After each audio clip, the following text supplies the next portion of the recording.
preseason All-Big 12 team was released. Now, we'll discuss the preseason poll on the next episode, but let's just look at the All-Big 12 team that was released as selected by the media. Offensive Player of the Year, Jalon Daniels. Defensive Player of the Year, Jalen Ford. And Newcomer of the Year, Treshaun Ward. Let's just start there, Ted. Any issues? Oh, not necessarily. No.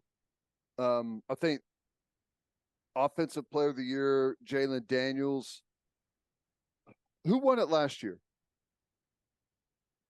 Max Duggan. Max Duggan. It's hard to square Jalon Daniels being the Offensive Player of the Year. I'm not saying I think he's probably going to be tremendous if he stays healthy. I bet he has an incredible year. I don't know how incredible of a year that's going to translate for Kansas. So it seems like a hard sell. I think at the beginning of the season, it's one of those that it looks better maybe than what it is at the end of the season, unless they're there playing for a Big 12 championship. I think people were just scared to vote for Ewers because I'm not sure if this is the way that it should be, but this is the way it is. The Offensive Player of the Year usually ends up being the best player on offense on the best team. Kansas isn't going to be they're not going to be challenging for a Big 12 title berth. As good as Jalon Daniels is, and I think he's fantastic. I love the kid. But that defense was so god-awful a year ago that it's just hard for me to imagine them. If they win 6 games, I think that's a hell of a year. Agree. But it's hard to force. It's hard to get an Offensive Player of the Year out of that. It's hard to finish 8th in the conference, right, and win Offensive Player of the Year. I think people are just a little gun shy with Ewers, or maybe even crazy. A little gun shy with Will Howard. I agree, but I think it says a whole lot of the current situation. If we're told by the national media that Quinn Ewers is like the 3rd highest Heisman Trophy favorite, that Texas is the overwhelming favorite to win the Big 12, like all of these things, but he's a no-show on the Offensive Player of the Year list, that's kind of weird. It is a little weird. Now, I think it's great sign of respect for what Jalon Daniels is as a player. But the way that I fill my ballot out is mine is like a prediction. Right? Yeah. People always ask, "Hey, do you do it based on the production they've had or prediction?" I always say, "Well, my prediction factors that production in." Mm-hmm. So I think Jalon Daniels is a hell of a football player. I would be shocked if he ends up winning Big 12 Offensive Player of the Year. And it has, I don't even know how much it has to do. It has everything to do with the defense that he's got. You know what I mean? Like so I didn't even think about voting him for Offensive Player of the Year. Did you think about voting him for first team All Big 12 quarterback? I did.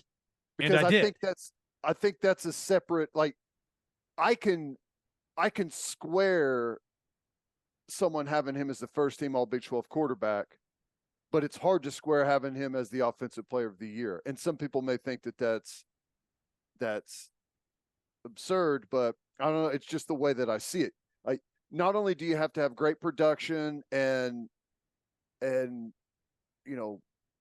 all of you have to have success as well with it. For me, I mean, that's not the perfect world. I understand, but it's just kind of how I look at it. Yeah, for what it's worth, I had Xavier Worthy.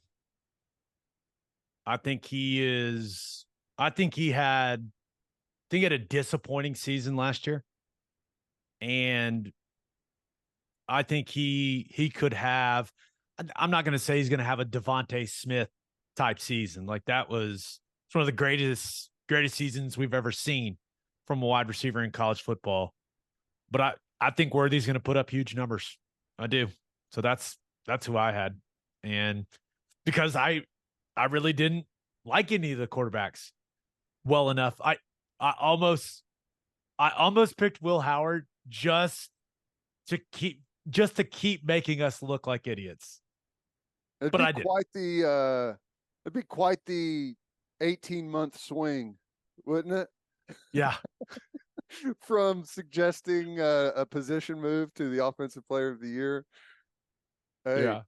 Yeah. hey. Well, I'll say this though. If Kansas State finds himself in the Big 12 championship,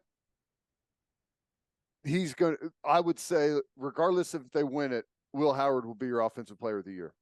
Yeah. Because we've seen what happens at that position, especially with his offensive coordinator. Like whenever they've got a dude there at quarterback that can do kind of all things and he kind of fits that role, quarterback power, just all of those things, running game and passing game, it all goes through the quarterback position when they've got that guy. And if he fills that role for him, he'll be your OPY. Yeah. All right. Looking at the other skill positions, running back, it's Richard Reese from Baylor, Devin Neal from Kansas, fullback, Ben Sinnott from K-State. Wide receiver, you've got Xavier Worthy, Jaron Bradley, and Brennan Presley. And rounding out the skill guys, you've got Jatavion Sanders at tight end. Any big snubs, anything you really disagree with? Jaron Bradley is an interesting pick, got great size. He was productive last year, but no, I'm not sure the production he had a year ago warrants him being one of the 3 wide receivers on the preseason list, but I get it, I think, but I really don't know who else you would put on there. You could convince me that Texas should have at least 2 of the 3 wide receivers if the Nayor kid is healthy and ends up being what they thought he was going to be for him. But I don't know. I didn't really know who to make an argument for other, to take Bradley's spot. Yeah. I don't have much of a beef right there with wide receiver. At running back, I think there's a good chance Oklahoma could have a running back this year. The crazy thing is I don't know who it's going to be. But I think of the group of 3 guys that I think are going to factor in the heaviest in the running game, I think someone's going to separate and be the go-to guy. And with how I feel about the offensive line right now, cautiously optimistic. The way I feel about the quarterback running game going to be a bigger factor in our offense. I think I think we were number 1 rushing offense in the Big 12 last year. Correct. I think we will be this year by a huge margin. And I think that there's going to be a running back that's going to get some type of accolades because of that. But I can't put anyone on here because I don't know who it's going to be, but I think someone will make it. Yeah, I think the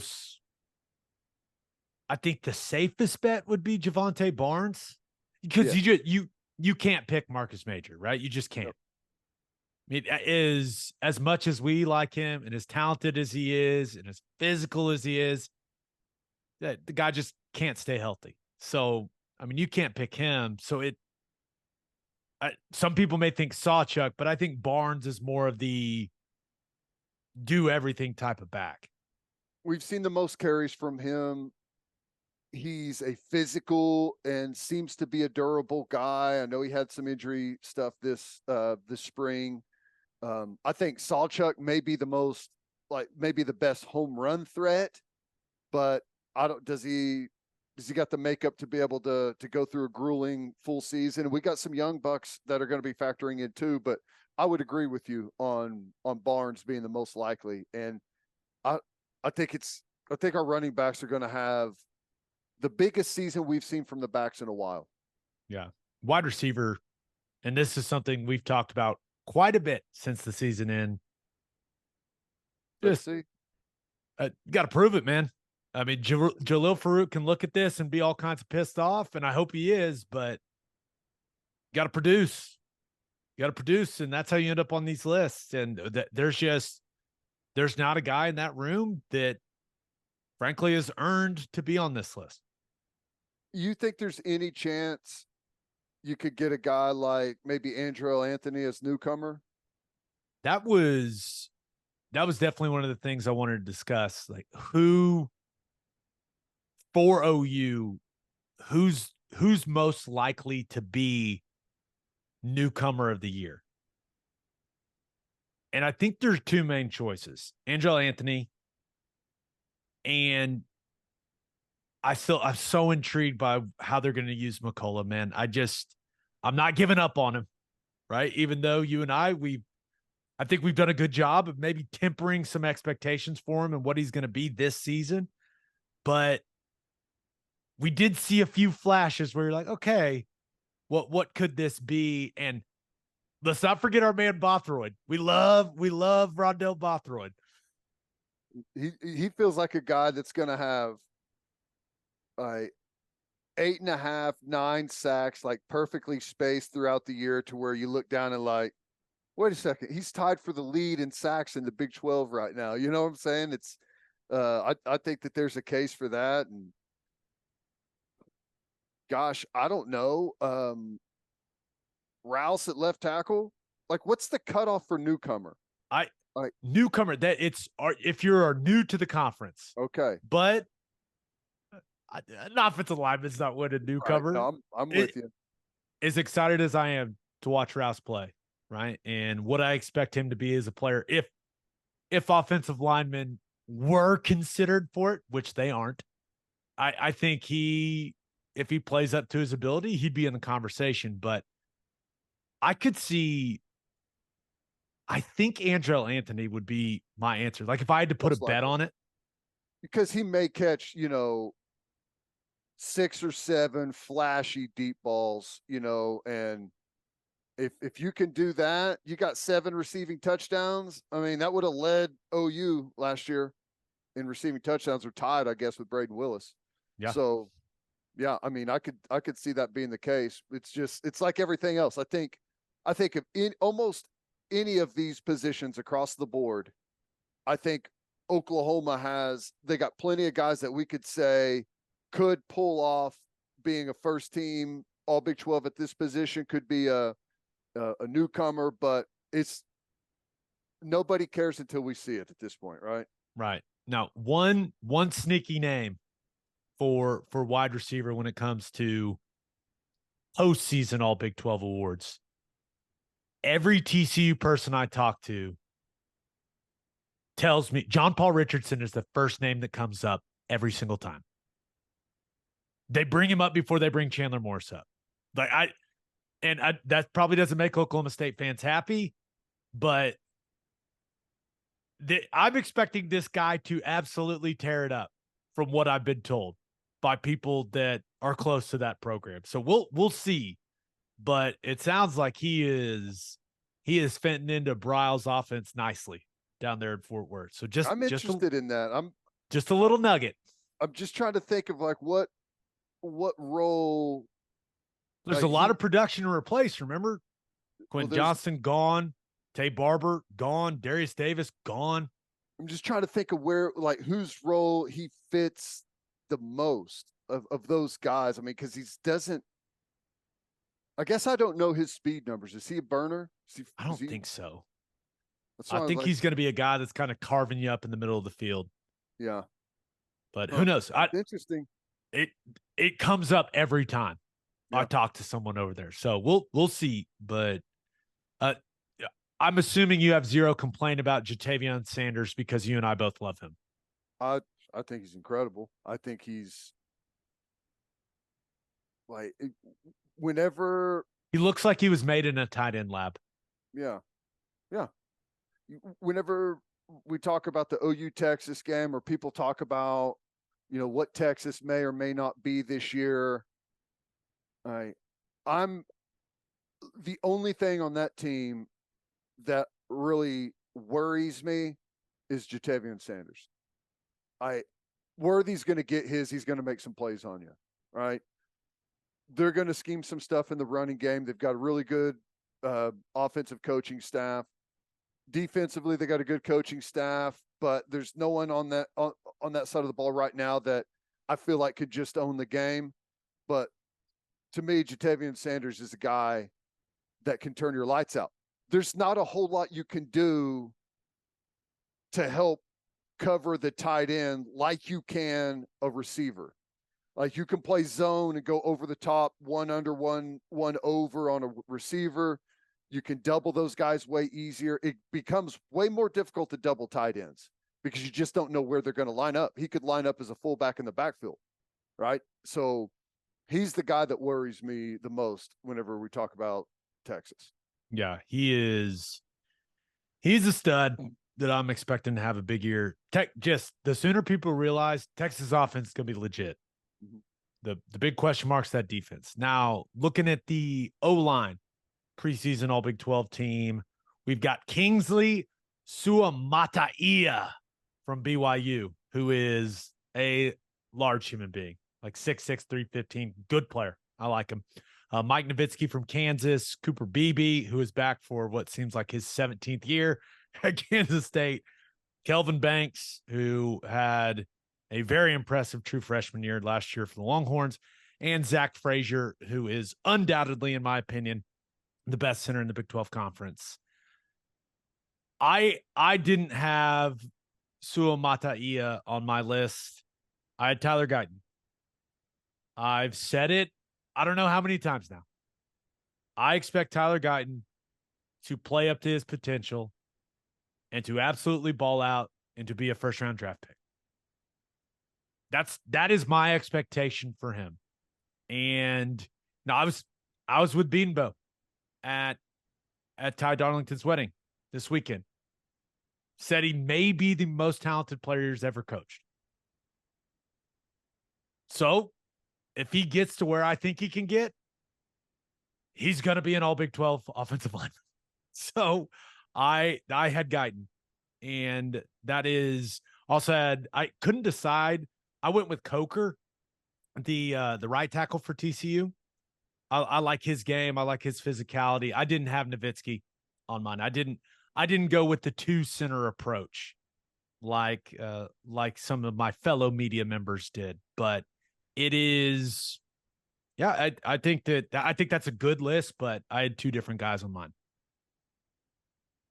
I think the other name that I think people are going to wonder about is Andrew Rame. Because there's been a lot of talk and frankly a lot of hype for a long time with Andrew Rame. I think he's going to be poised to have his best year. I think perhaps, and to get your opinion on it, like having the kid from App State come in and push him at center is probably going to be really helpful for him. Is there any way that you see him making this list? And if he does, what does that mean? Like, what did the year look like for us? Yeah, I think he's a more physically gifted player than the Nowitzki kid from Kansas. There's a couple of main issues I've had with Rame, and I think he's going to have a great season. I really do. I think you're right. I think he's going to be as motivated as he's ever been. My hope is that it kind of all just comes together for him this year, and he plays himself into, like, he could, with his physical gifts, like, he could be a third round type guy. He could be a day 2 draft pick, but we haven't seen it all come together. And, you know, the number one issue is, like, the guy has not been able to stay healthy. Yeah. And that's tough. I mean, especially you've had multiple surgeries now, like it's tough. And it has prevented him from having the type of off season he needs to have a couple of times now. Mm-hmm. Right. And those missed reps, whether you're talking spring ball or in the weight room like that, eventually that deficit kind of grows and grows, but he's extremely talented. If he plays up to his talent level and uses his hands a little better, there's no doubt he could be an all Big 12 center. Yeah. I mean, there's no doubt. Now, Frazier, I really like that dude. That guy, he can play, man.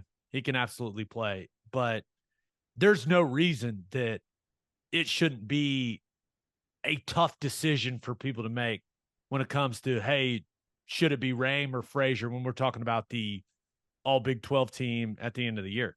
That's how it should be. Yeah. That's what I expect. Yeah. I hope I'm sitting down going, which one of these guys deserves it? Yeah. No, I agree. I'm looking for big things from Rain, man. Not necessarily like that anything has transpired to where now it's all of a sudden I feel like I just I think someone behind him that is not just solid but like incredibly competent and is going to push him at that position, I think is going to take him maybe to the next level. I feel like he's had maybe too easy of a situation there and never really been threatened. And I don't necessarily think that he's threatened for a starting job, but he may be threatened that if he misses an extended time with an injury, like it's not just going to be you step right back in. Like you may have to earn your way back onto the field. You know, and I don't know. I just think hopefully that situation brings the best out of him. Yeah. All right. Any other thoughts before we move on to defense? I think that's it. All right. Preseason all Big 12 defensive line. Dante Corleone, which may be the best name in all of college football from Cincinnati. Ethan Downs is the lone Oklahoma guy on this list, offensively and defensively. He's the only Sooner. We got Dominic Williams, who had an awesome freshman season for TCU last year. You got Byron Murphy from Texas, and then Jalen Hutchings, who is a guy that you and I both really like for Texas Tech. Any big time surprises for you on that D-line list? I'm surprised Ethan Downs made it. He was all Big 12 a year ago, which kind of surprised us then. Right. So I think I have a lot of respect for people that vote for this thing, right? I know a lot of people that take a lot of time. I got a lot of text messages. Hey, who are you voting for? What do you think of this guy versus that guy? Got a lot of people that reached out to me about that stuff. However, I do think everyone goes, oh, wait, who was all Big 12 after the year last year that will be back? And Ethan Downs is one of those guys. I'll start there with my list and fill in as I need to. And I want nothing more than at the end of the year next year, we're talking about Ethan Downs being an all Big 12 defensive lineman. I just think that our situation at edge where he plays is so drastically different than it was a year ago. It may be the deepest, most versatile position that we have on the entire team. And I think it's going to be, you're not just going to see Ethan Downs and Reggie Grimes be your penciled in starters as they were a year ago. That's just not how it's going to be. I have no problem saying this. When they run out on the field against Arkansas State, I'm not sure he's running out on the field first. I agree. I think that is now he could end up having a tremendous training camp and earn that job. And it means something to run out there first, right? Mm-hmm. Even if you're playing a rotational position like defensive end, it means something to be part of the group that gets to jog on the field for the first snap. I think he could absolutely be one of those guys. But with what you and I saw during spring, Bothroyd's going to be one of those guys. I'd be surprised if he's not. Now, you never know. Injuries happen in camp, all those types of things. But the other spot, Downs or Grimes, right? And I'm not 100% sure it's going to be Downs. A lot of it just kind of depends on what's the call? What are they starting with? I've only saw a handful. Trace Ford only played a handful of snaps in the spring because of injury stuff, but the handful of snaps that he played, he's got the most burst and the most snap out of most of those guys out there. We'll see what happens with some of the young guys. R. Mason Thomas, Adebare, those guys have incredibly high ceilings. Are they ready to start yet? I don't know, but it's I don't know. That's things. I just don't know what it's going to look like at defensive end. I'm with you, Bothroyd. I'd be shocked if he's not one of the starters right out of the gate. Yeah. And Trace Ford, I'd be shocked if all things are equal, everyone's healthy. I'd be shocked that he's the first third down. He's not the main pass rusher jogging out there. Yeah. Just looking at the other names on that list, Dante Corleone, I've watched a little bit of him. He looks awesome. Hey, they got another D lineman, Jawan Biggs. They're at Cincinnati. Like Cincinnati's defensive line is supposed to be for real. Yeah. I think Byron Murphy from Texas being on this list is a reach. Yeah, agree. I think now we talked about kind of that prediction versus production conversation. He's just been too much of a flash player for me when I've watched him on tape. I'm looking for some consistency. And there's no doubt the guy's got talent, but I'm going to need to see a little more of that. I like Hutchings a lot. I think he's one of the best interior guys in the league. So I got a few issues, but not a ton, you know? You know, I'll tell you one of the things that's interesting is I've heard that the defensive line has had an incredible summer so far. And one of the names that keeps popping up, and he's going to be down at Big 12 Media Days, is Jonah Laulu. And sounds like he's put on some good weight, added plenty there. He's already an incredibly strong guy. He's got really good long arms. He's a bit tall for that interior position, you know, at like 6'6". But if he's 6'6" and over 3 bills, like it sounds like he is, I've got high hopes for him. I wouldn't predict that he's going to make all Big 12, but you know, a lot of that comes down to how good is your defense overall. Right. If you're playing good defense overall, guys are going to pop up on that list. So, I mean, that's going to be a big factor right there. Yeah. No, I'm with you. Should I just set a scale out and make Laulu? I'll just put it right next to our radio booth because we get all those guys pretty much. Yeah. Shout out to Jonah, step on the scale. Just like heavyweights. Yeah. Do one of those like they did that with weigh in last year. Remember that? Was that last year? Or was that two?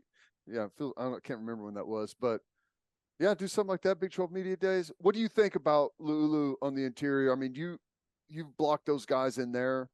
I don't like blocking. Now, if you gave me the choice of blocking a tall guy or a short guy, give me the tall guy. Mm-hmm. The best defensive linemen I ever played against were shorter guys that had super long arms. That's nightmare fuel right there, right? The 6'1" guy that's got a 6'8" wingspan, right? That type of guy, you know? Yeah. But it all comes down to the pad level. You can be tall, but if you play with low pads, like he can be, 6'5", 6'6", and play lower than some 6'2" guys. So that's what it all comes down to, is like, how does he been? How is he able to maintain his pad level at that height, right? And if he can maintain it, it's fine. Like that's where the length becomes a serious weapon if you can play with low pads. So we'll see, but yeah, because we got that list of who was coming like 2 weeks before the Big 12 put it out, and I won't lie, when Laulu was on there, I went, huh, okay. I heard the D line has had a hell of a summer, and that's a good thing. I think our defensive line has a chance to be one of the most improved position groups on the team. We've added some good depth, some different type bodies in there. And, if you get some of the young guys to come around, if Coe shows up and you get the best out of him, I think it could be good. Okay, the rest of this list, we've got linebackers, Colin Oliver from Oklahoma State, Johnny Hodges from TCU, and Jalon Ford, who is a stud, from Texas. Defensive backs, got TJ Tampa from Iowa State, Kobe Bryant from Kansas, Kobe Savage from K-State, Kendall Daniels from Oklahoma State, and Josh Newton from TCU. Ted, when you look at linebackers and DBs on the all Big 12 preseason list, any thoughts? Anything stand out? I'd be shocked at the end of the year if Stutsman doesn't make it as first team all Big 12 backer. I would like to, and I had Stutsman on my list. I had a different TCU linebacker on my list. I had Jamoy Hodge. I love the way that dude plays inside backer. Now, I had Jalen Ford. That guy is, he's legit. But I do not understand how Colin Oliver is on this list instead of Danny Stutsman. It makes no sense to me. Colin Oliver, and I almost voted him preseason Big 12 Defensive Player of the Year last year because I thought he was going to have a massive sophomore year coming off the edge for Oklahoma State. He did not. And I know banged up a little bit, like I understand that, but he's moving. They're playing a new defense. They're moving to a 3-3-5, and they've moved him to like a Sam linebacker hybrid spot that he's never played before. So I know what Stutzman's going to be doing. I've seen it. I don't even know really what it's going to look like for Colin Oliver. I don't understand Oliver instead of Stutzman on that list. Like, and it really has nothing to do with me being an OU guy. There's just too much unknown with what Oliver's going to look like in Nardo's defense. I got no clue. Yeah. Stutzman led the Big 12 in tackles last year, and he got hit with you led the worst defense in the conference in tackles. That doesn't get you anything. It means you're just making a bunch of meaningless tackles, past the line of scrimmage. You get nothing for that, which, I mean, there's some truth to that, but I think it takes away what he's really doing. He runs to the football really good. He's physical. He's aggressive whenever he comes to make a tackle. He's a good blitzer. He's capable in defense. What do you have? 2 interceptions last year. I think that with the rise of our defense as a whole, I expect the same type of production as we had from Stutzman a year ago, but I expect the defense to be in the top tier of the conference, and that's just going to change how he's viewed. I think he's going to end up as a first team All-Big 12. I agree with you on Jamoy Hodge. He should be on there instead of Johnny Hodges. He's an absolute assassin at linebacker. You love that guy. Crazy, dude. Woo! He brings it, man. I love watching that guy. And all right. I will say, secondary, we'll have at least 2 guys in the secondary. 2. I put Billy Bowman on my list, but I couldn't really. I didn't think there was a second guy. Now, if Harrington is everything he's supposed to be, then yeah, there's no doubt he will be in the conversation. But I'm gonna have to see him do it in, when the snaps mean something. That's kind of where I'm at with him. That's the safer way to do it. I'm going to say it right now. He'll be a all Big 12 player next year. I don't know if they put him at DB or if they put it at linebacker, like where they're going to classify him, but I'm putting that type of expectation on the young man, and Bowman will be there. Yeah, so I'm with those would be the 2, and I think that our secondary, I'd be shocked if they don't have a great year. Yeah. Need them to. Yes. A lot of experience, a lot of talent. Need them to have a tremendous year.